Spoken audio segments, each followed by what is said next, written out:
My fiancée texted, "I'm staying at my sister's. I need space to think about our wedding." I responded, "I understand." Then I logged into our shared Amazon account and saw her recent order, lingerie and a bottle of wine, shipped to her ex's address. When I canceled the order and replaced it with a relationship self-help book. Let me start by saying that I never thought I'd be one of those guys posting about relationship drama on Reddit. I always figured I was too boring, too stable, too normal for this kind of soap opera nonsense. But here I am, freshly single at 34, drinking bourbon at 11 a.m. on a Tuesday in May 2023, and laughing my ass off every time I get a notification from Amazon customer service. So, backstory time. I'm Anthony. I work in software development, enjoy hiking, and until recently was engaged to be married to Jessica, 32, this coming October. We'd been together for 4 years, lived together in my apartment for 3, my name on the lease though she paid half the rent, and got engaged last Christmas. The wedding planning was in full swing. Venue booked, invitations sent, cake tasting completed, red velvet if you're curious. Everything seemed fine. Not perfect, but what relationship is? We had the occasional argument about typical stuff. She thought I worked too much. I thought she spent too much money on clothes. She wanted kids right away. I wanted to travel first. But nothing that felt relationship ending. About 3 weeks ago, Jessica started acting weird. Suddenly she was going out with the girls multiple nights a week, taking phone calls in the bathroom with the shower running, and being excessively affectionate with me. The kind of syrupy sweetness that always feels like overcompensation for guilt. I'm not an idiot, but I'm also not naturally suspicious. I figured maybe she was stressed about the wedding, or work, or both. So I asked her if everything was okay, and she gave me the dreaded, "Everything's fine." You know, the one with the tight smile and dead eyes that means everything is very much not fine. But she's already decided it's your fault and is just waiting for you to figure it out. Last Friday, I got home from work to find a note on the kitchen counter. "Staying at Melissa's for a few days. Need some space to think about things. We'll call you." Melissa is her sister, who lives about 30 minutes away. I texted Jessica to make sure she was okay and got back, "I'm fine, just need to think about us and the wedding. Don't call, I'll reach out when I'm ready." Now, I respect boundaries. If she needs space, fine, but something about the whole situation didn't add up. Jessica and Melissa aren't exactly close. They usually see each other at family events, and that's about it. And what was there to think about with the wedding? We'd already paid non-refundable deposits for pretty much everything. I spent the evening in a state of confused anxiety, alternating between respecting her space and wondering if I should drive over to Melissa's to talk in person. But then, while mindlessly scrolling through emails on my phone, I got an Amazon order confirmation. This wasn't unusual. Jessica and I share an Amazon Prime account. It's registered in my name with my credit card, but she has her own login, and we both order stuff all the time. We get emails for all orders since we set it up that way to track household purchases. But this order was interesting. A bottle of Veuve Clicquot champagne, a set of black lace lingerie, not her usual style, and a scented candle, all gift-wrapped with a message that just said, "Can't wait, Soxo." And here's where things got really interesting. The shipping address wasn't our apartment. It wasn't Melissa's place either. It was an address I didn't recognize in a part of town I rarely visit. So I did what any normal person would do in 2023. I Googled the address. It was an apartment complex. Nothing remarkable there. But then I remembered something. About a month ago, Jessica had shown me an Instagram post of her college friend's housewarming party. I recognized the apartment complex in the background of one of the photos. And guess who was also in that photo? Ryan, Jessica's ex-boyfriend from college, who she'd always described as the one that got away, before quickly adding, "But it worked out for the best because I found you." Ryan, who had conveniently moved back to our city 6 months ago. Ryan, who Jessica had reconnected with just as friends at a college reunion thing back in February. I found the post again, and there it was. Ryan tagged at the same complex where this order was headed. A quick check of the address format confirmed my suspicions. This wasn't just any random address. This was almost certainly Ryan's apartment. Suddenly, the late nights, bathroom calls, and need for space made perfect, horrible sense. My first instinct was to call her and confront her. But what would that achieve? She'd deny it, say I was invading her privacy, turn it around on me somehow. My second instinct was to drive to Ryan's apartment and wait for her to show up. But again, what's the end game there? A screaming match in a parking lot? No thanks. Instead, I did something much more satisfying. I logged into our shared Amazon account, canceled her order, which was easy since it was placed under our shared account, but with her login, and then placed a new separate order to the exact same address. But instead of champagne and lingerie, I sent 1. A book titled How to Not Be a Cheating Dirtbag, a relationship self-help guide, which I found on Amazon. It's an actual book about recognizing toxic relationship patterns. 2. A value pack of adult diapers. 3. A jumbo tube of hemorrhoid cream, all gift-wrapped with a note that said, "Hope this space helps you think clearly. Sokso, your ex-fiancée." And yes, I used my own credit card for this order, not our shared payment method. I'm petty, but I'm not financially irresponsible. Then I poured myself a whiskey, called my best friend Brian, and told him everything. His reaction was to show up at my place 30 minutes later with pizza and beer, declaring, "Fuck Jessica, we're having a breakup party." While we were in the middle of demolishing a pepperoni pizza and my liquor cabinet, my phone started blowing up. Jessica was calling, repeatedly. I ignored it and put my phone on silent. Then Brian's phone rang. It was Jessica. He answered and put it on speaker. "Where is Anthony? He needs to answer his damn phone right now." Brian, bless his heart, replied in the calmest voice possible. "Hey Jessica, Anthony is busy respecting your need for space. Can I take a message? You know damn well what the message is. Put him on the phone." Brian looked at me. I shook my head. "Sorry, he's not available, but I'm sure whatever it is can wait until you've had enough space to think about things." She hung up. Seconds later, my phone lit up with text messages. "What the fuck is wrong with you? This isn't funny. You had no right to do that. Answer your phone." Then, the coup de grace. "It's not what it looks like." I finally responded with, "You're right. The hemorrhoid cream was excessive, but I figured since you're already being a pain in the ass, you might need it." Her response was instantaneous. "I'm coming over. We need to talk." I texted back, "I'm respecting your need for space. Take all the time you need. About 50 to 60 years should do it." Brian and I were howling with laughter, probably a bit drunk by this point, when there was banging on my door. Jessica had apparently decided that her space was over and it was time for a confrontation. I opened the door to find her standing there, face flushed, looking simultaneously furious and caught. "How dare you?" she started, pushing past me into the apartment. She stopped when she saw Brian lounging on the couch with a beer. "I need to talk to Anthony alone." Brian shrugged. "It's his apartment. I'll step out if he wants me to." I shook my head. "Brian stays. Anything you need to say can be said in front of him." Jessica looked like she might explode. "You humiliated me. You invaded my privacy. You had no right to access my Amazon account and mess with my orders." I laughed, genuinely amused by the absurdity of her indignation. Our Amazon account, the one we share, the one that's primary on my credit card. And I think we both know I'm not the one who should be feeling humiliated right now. "It wasn't. That order wasn't. I was just..." She sputtered.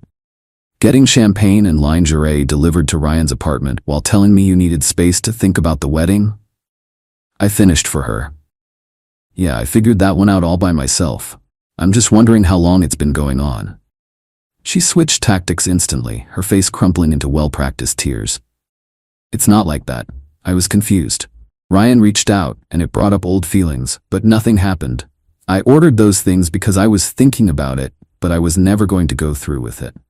I just needed to work through these emotions before the wedding." "So you decided to work through your emotions by buying lingerie and alcohol to be delivered to another man's apartment while telling your fiancé you needed space? That's an interesting therapeutic approach. You're twisting everything. I love you. I want to marry you. This was just a moment of weakness." Brian, who had been silent, suddenly chimed in. "A moment of weakness that involved creating an entire Amazon cart, selecting gift wrap, writing a note, and entering shipping information? That's like at least 15 minutes of continuous weakness." Jessica glared at him. "This is between me and Anthony. Actually, I said, this was between you and me. Past tense. We're done, Jessica. The wedding's off. You can't be serious, she gasped. You're going to throw away 4 years over one mistake I didn't even make yet? The mistake wasn't almost cheating, I said. The mistake was thinking I wouldn't find out, or that I'd be dumb enough to believe whatever story you concocted. But the real deal breaker? You're not even sorry. You're just sorry you got caught. She switched tactics again, going from tears to ice cold in an instant. Fine, but you'll regret this. And good luck explaining to everyone why the wedding is cancelled.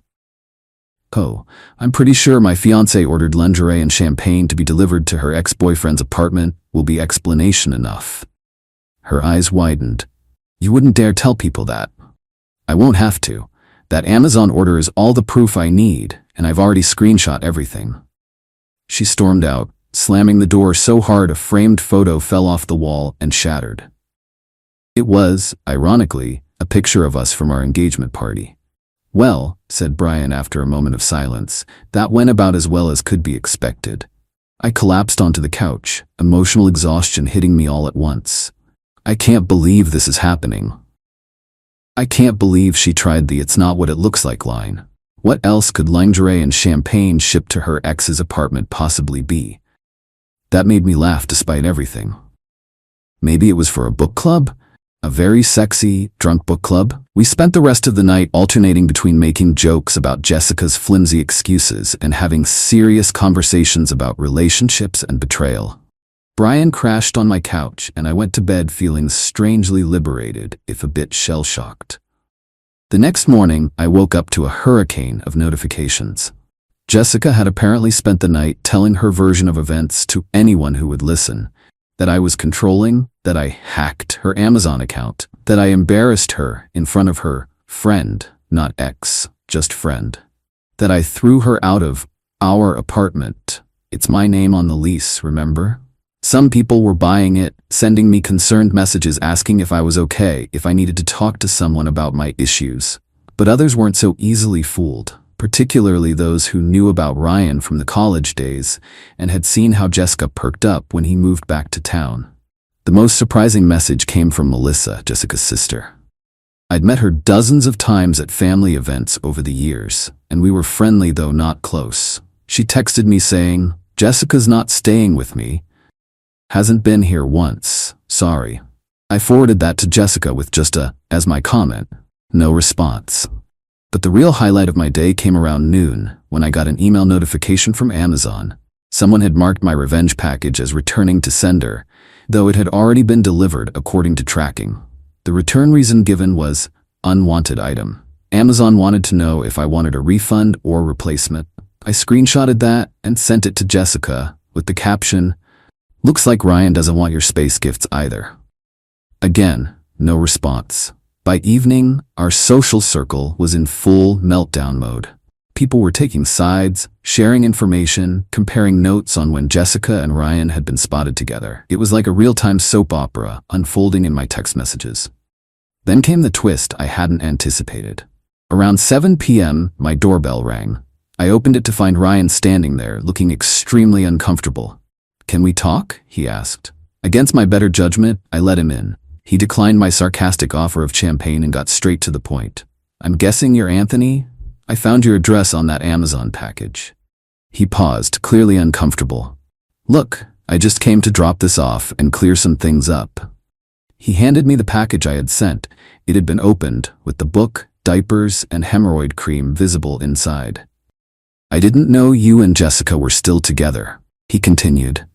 "She told me you'd broken up months ago, but were keeping it quiet until after her cousin's wedding. She said you were still living together to save money, but it was over." I stared at him, absorbing this new level of betrayal. We were engaged. The wedding is in October, or was, I guess. He ran his hands through his hair, looking genuinely distressed. Shit.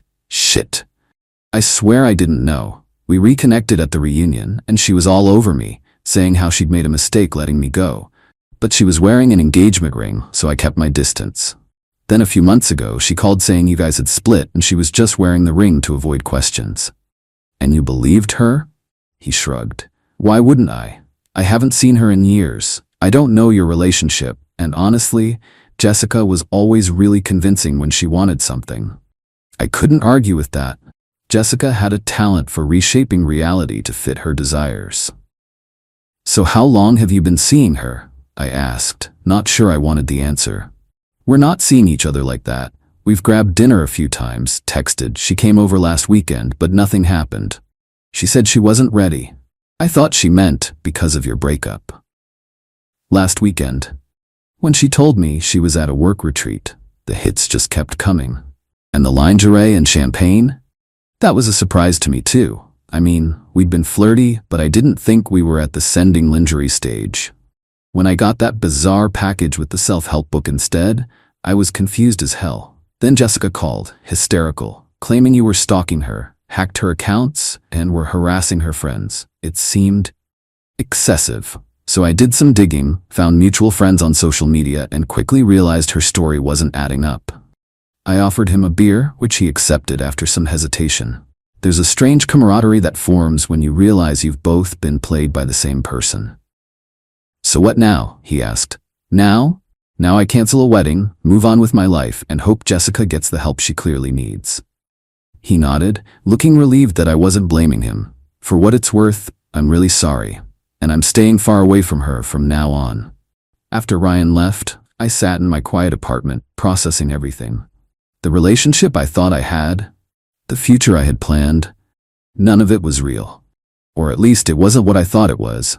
It was jarring, disorienting, like the floor had disappeared beneath my feet.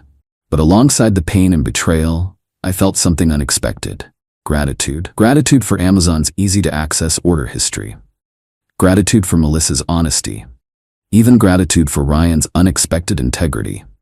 Because without all of that, I might have married a woman who could lie so effortlessly, who could create entirely fictional narratives and expect everyone to play along. The next few weeks were a blur of cancellations, explanations, and returning wedding gifts. Jessica made a few more attempts at reconciliation, each with a different approach. Tears, anger, seduction, guilt, but each as transparent as the last.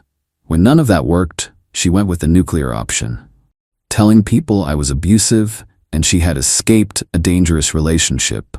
Fortunately, most people who actually knew me found this laughable. And those who believed her? Well, they weren't people I needed in my life anyway. The most satisfying moment came about a month after the breakup. I finally got around to reading that How to Not Be a Cheating Dirtbag book that Ryan had returned, and it was surprisingly insightful. The book, which was a legitimate self-help guide about relationship ethics, had chapters on communication, boundaries, and honesty that felt eerily applicable to my situation. I started underlining passages and making notes in the margins. Not angry rants or bitter reflections, but honest insights about relationships, trust, and self-worth that I was learning through this whole ordeal. It became a kind of therapy, turning something I'd ordered as revenge into something meaningful. Jessica, meanwhile, had moved on to her next drama. According to mutual friends, she and Ryan had a brief, explosive fling that ended when she accused him of still being in love with his ex. The irony apparently lost on her. Last I heard, she was dating some guy from her gym and telling people she dodged a bullet. With me. And you know what? Maybe she did. Because the Anthony who was engaged to Jessica, the one who ignored red flags and accepted paper-thin excuses, that guy doesn't exist anymore. In his place is someone more skeptical, more assertive, and paradoxically, more open to real connection. 6 months later, November 2023, I'm doing surprisingly well. The wedding date came and went in October, and instead of getting married, I went hiking in Colorado with Brian and some other friends. I'm seeing someone new. It's casual, we're taking it slow, but she's refreshingly straightforward. No bathroom phone calls, no elaborate lies, no space that isn't actually space. As for the book, it's sitting on my bookshelf, filled with my thoughts and experiences. Sometimes I think about sending it to Jessica. But what would be the point? She's still living in her own version of reality, where she's always the hero of the story, never the villain. Besides, I've got better things to do with my Amazon account these days. Edit. Wow, this blew up overnight. Thanks for all the support and the awards. Since so many people are asking for updates or have questions, here are some answers. 1. Yes, we managed to get some refunds on wedding deposits, but lost about $5 total, still cheaper than a divorce. 2. Jessica's family was surprisingly understanding. Her mom actually called me to apologize, saying, "She's always been like this, even as a child. We love her, but we're not blind." That conversation was both heartbreaking and validating. 3. For those asking about the Amazon account situation, it was my Prime account that I shared with her. She had her own login under my account. You can have multiple household members on one Prime subscription. I've since removed her access and changed all passwords. The credit card on the account was mine, though she would sometimes use her own card for her purchases. 4. The new woman I'm seeing does know this story, a condensed version, and her reaction was perfect. "That's wild. I hope you've changed your Amazon password." I have. I've changed all my passwords. 5. Ryan and I are not friends, but we're civil. We've run into each other twice since everything went down. Once was awkward. The second time we actually had a beer and shared Jessica's stories. Turns out she pulled similar stunts in college. 6. To the people suggesting I actually publish my thoughts from the How to Not Be a Cheating Dirtbag book, I've thought about it. Maybe someday. Right now it's just my personal journal of this bizarre chapter of my life. 7. And yes, I did eventually tell Jessica that Ryan came to see me and confirmed they weren't really together. Her response? "He's lying to save face. We've been together for months." Some people just can't stop digging when they're in a hole. Update 1 year later, May 2024. It's been exactly a year since the Amazon incident, and a few people have messaged asking for an update, so here goes. Life has a funny way of working out. Remember that casual relationship I mentioned? Not so casual anymore. Emma and I have been officially together for about 8 months now, and she moved in last month. She's everything Jessica wasn't: honest, direct, and secure enough in herself that she doesn't need constant validation or drama. She also has her own Amazon account, which is honestly a bigger turn-on than I ever expected. The most surreal development? Those notes I was making in the How to Not Be a Cheating Dirtbag book have actually turned into something. A publisher friend of Brian's saw my annotated version and thought the concept had potential. We've expanded it into a companion guide about recognizing relationship red flags and maintaining boundaries, with a humorous twist. It's being published next spring as a supplementary workbook to the original text, with permission from the original author, of course. I've been very careful to change all names and identifying details, but the core Amazon story remains because it's just too good to leave out. As for Jessica, she's been on quite a journey. After cycling through a few more relationships, each ending with dramatic social media posts about how she deserves better, she actually reached out to me about 3 months ago with what seemed like a genuine apology. She said she'd started therapy and was beginning to recognize her patterns of behavior. I appreciated the gesture but kept my response brief and cordial. Boundaries, you know? 2 weeks later, she texted again asking if I'd put in a good word with Ryan, because she'd really like to clear the air with him too. And just like that, any hope that she'd truly changed evaporated. Some people just can't help themselves. The wedding that never was would have been last October. Instead of exchanging vows with someone who couldn't even be honest about where she was staying, I spent that weekend at a cabin with Emma, completely off-grid, watching leaves fall and drinking whiskey by a fireplace. No drama, no secrets, no Amazon deliveries addressed to mysterious third parties. If there's a lesson in all this, besides the obvious check your shared Amazon account, it's that sometimes the worst moments of your life become doorways to something better. That package of lingerie and champagne that wasn't delivered? Best non-delivery of my life. Oh, and one last thing. Ryan is actually dating Melissa now, Jessica's sister. They met at a mutual friend's party where they bonded over their shared Jessica stories. When Jessica found out, she sent me a barrage of texts accusing me of orchestrating the whole thing as revenge. I wish I were that strategic. The reality was much simpler. 2 decent people found each other after realizing they'd both been manipulated by the same person. Karma doesn't always arrive in the ways you expect. Sometimes it comes in an Amazon package, and sometimes it comes in the form of your ex's sister dating the guy your ex cheated with. Life is weird, and I wouldn't have it any other way. Update, 2 years later, May 2025.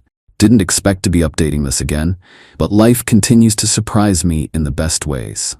First, the big news. Emma and I got engaged last month. I proposed during a hiking trip to the same Colorado trails I escaped to when I was supposed to be getting married to Jessica. Full circle moment. We're planning a small wedding next spring. Nothing extravagant, just close friends and family. And yes, we have completely separate Amazon accounts. The companion workbook to How Not to Be a Cheating Dirtbag was published 3 months ago and has done surprisingly well. It's never going to be a bestseller, but it's found its audience, mostly through word of mouth and a few podcast appearances. The most surreal part? Getting an email from Jessica's most recent ex, post-Ryan, pre-current guy, who stumbled across it and recognized the stories. Changed my life, man. Seriously. Speaking of Jessica, she's engaged now too. To a guy she's known for approximately 8 months. He seems nice enough from what mutual friends say. Successful, a bit older, completely unaware of her history. I wish them well and sincerely hope she's grown. Some people do change, after all. Ryan and Melissa are still together and expecting their first child in December. They've become good friends with Emma and me, which is a plot twist I never saw coming. We do game nights monthly and there's never any drama. Just good food and terrible jokes. It's refreshing. The Amazon order that started it all has become something of a legend among our friends. For my birthday last year, Brian got me a custom doormat that says, "All deliveries must be approved by both residents." Emma nearly fell over laughing when she saw it. Sometimes I think about how different my life would be if Jessica had been a bit more careful with that order. Or if I'd never seen it. Would I have gone through with the wedding? Only to discover the truth later? Would I be navigating a messy divorce instead of planning a wedding with someone I genuinely trust? Timing is everything, and sometimes a notification on your phone can change the entire trajectory of your life. If you're reading this and in the middle of your own relationship catastrophe, hang in there. The cliches about time healing all wounds and everything happening for a reason are annoying precisely because they're true. That doesn't make the present pain any easier, but it does give you something to look forward to. And maybe double check your shared accounts. You never know what you might find.